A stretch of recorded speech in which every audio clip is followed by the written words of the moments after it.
Horn of Abundance. We claim that following the science shows and clearly proves with multiple evidence that the Amazon Amarins were our earliest ancestors, and that it was their practices in and regarding the Amazon forest, which was transformed in a carbon agroforest, that made them sufficiently thrive, kind of horn of abundance.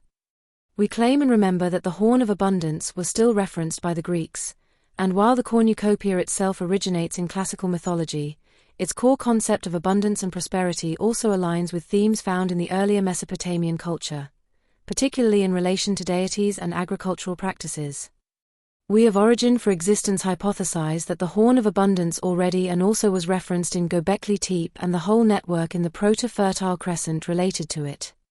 David Reich is a brilliant, experienced, and renowned statistical geneticist, researcher, research leader, university professor and winner of several prestigious awards.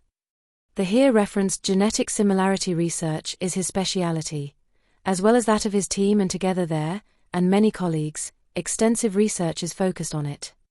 So he knows firsthand, and in the most scientific possible way, that both do not directly descend from Africans, and that there are only two possibilities left, and these are A. That the Native Americans descend from the Europeans, or B. That the Europeans descend from the Native Americans. In any search for ancestry and descendants, the ancestral markers are key and should be consulted. However, consensus does not consult or even mentions them, so the general public and alternative historians simply do not know them, or are not familiarized with them, and simply do not use them. Consequently, none of these parties follow the science as they should. For now, and for this reason, we will skip this need to look at what the ancestral markers tell and prove us, which is the out of the Americas. Our next hint to find our ancestor is that 60% of all Europeans are dominantly Y-DNA R1b and next R1a. The fact that the Y-DNA root of these haplogroups is the prehistoric Y-DNA R1, and this prehistoric R1 can only be found in the Americas. Further seen that R1b and next R1a are dominant in Europe as well as the rest of the world, this is very conclusive. It proves that it were the Europeans that descended from Native Americans, and not the Native Americans that descend from Europeans, which was hypothesized and even had a name, that is the Solutrean hypothesis.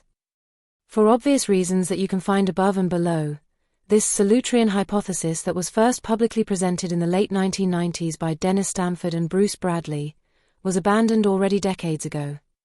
Surprisingly, also the arguments in favor of the Solutrean hypothesis, that are based on similarities between the Solutrean culture of Europe and the Clovis culture of North America. These similarities were never contradicted, and go on suggesting one or more possible transatlantic migrations even during the last glacial maximum, including any period before the last glacial maximum. It is the same transatlantic migration during the last glacial maximum, as well as others that will follow up, that explain the peopling as well as the population turnover events as they are uncovered over and over by all ancient DNA research, including the research done by David Reich. Additionally, genetic studies have largely refuted the idea of a significant European contribution to the early peopling of the Americas, with, as expected for consensus, that does not even consider an American origin, most evidence pointing to an Asian origin via the Bering Strait or the Beringia land bridge. Furthermore, again according to consensus, the oceanographic data suggests that the North Atlantic ice edge was not suitable for migration at the time. Science and migration over oceans. Ancient DNA research, multiple and large-scale 3 population tests, as well as the multiple facts presented in this video and other videos, prove that the North Atlantic ice edge was not only sufficiently suitable for migration at the time, but even an essential part and in fact route passage of some of the early migrations, peoplings and so impactful and defining population turnover events. Further, at the time of the most important migrations, like the ones that definitively populated Europe and most of the Eurasian continent, did not take place during ice ages, but clearly afterwards and surprisingly as recent as 4,500 years ago. Ancient DNA research, as well as the findings and conclusions made and presented for years and perhaps already over a decade by David Reich and others, are considered disruptive by and for consensus and also or even for most of the alternative historians, this so for certain obvious reasons, amongst others simply because it makes their main or core hypotheses, as well as any of their narratives that are based on the main components of consensus, paradigmatic to say the least. Or rather, and more correctly, like fundamentally improbable.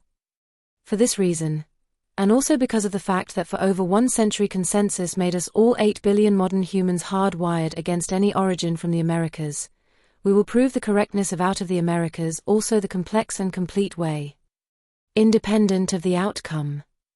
Whether Americans or Europeans are the origin of the other, this finding of David Reich and other ancient DNA researchers are absolutely disruptive for consensus and standard dogma.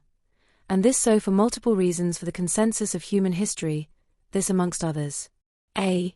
Because none of the cases has anything to do with Africa.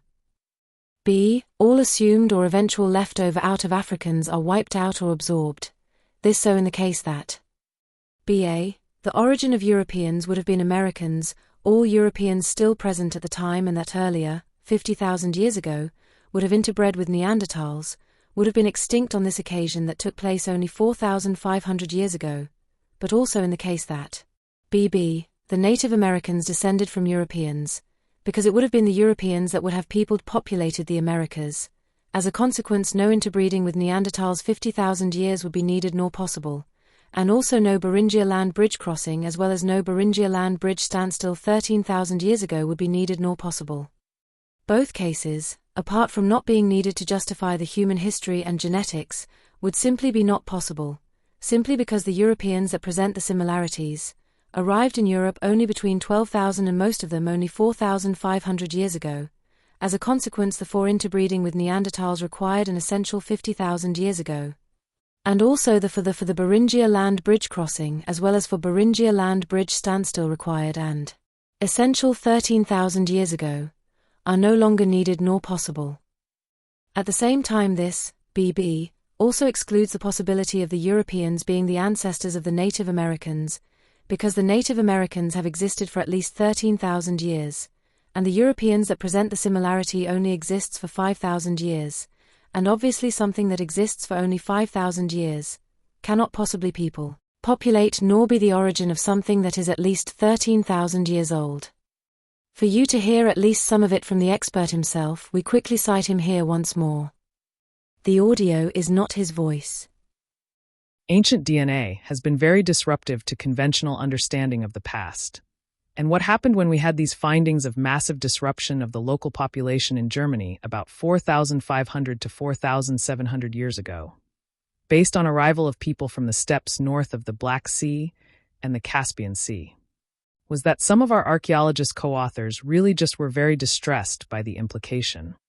Origin for existence, speaking again. All these facts and arguments most probably are amongst the reasons why David Reich calls the current or consensus human history improbable. He also knows that the above main descendances, like the one that involved the dominant Y DNA haplogroup in Europe and the world, that occurred between 12,000 and 4,500 years ago.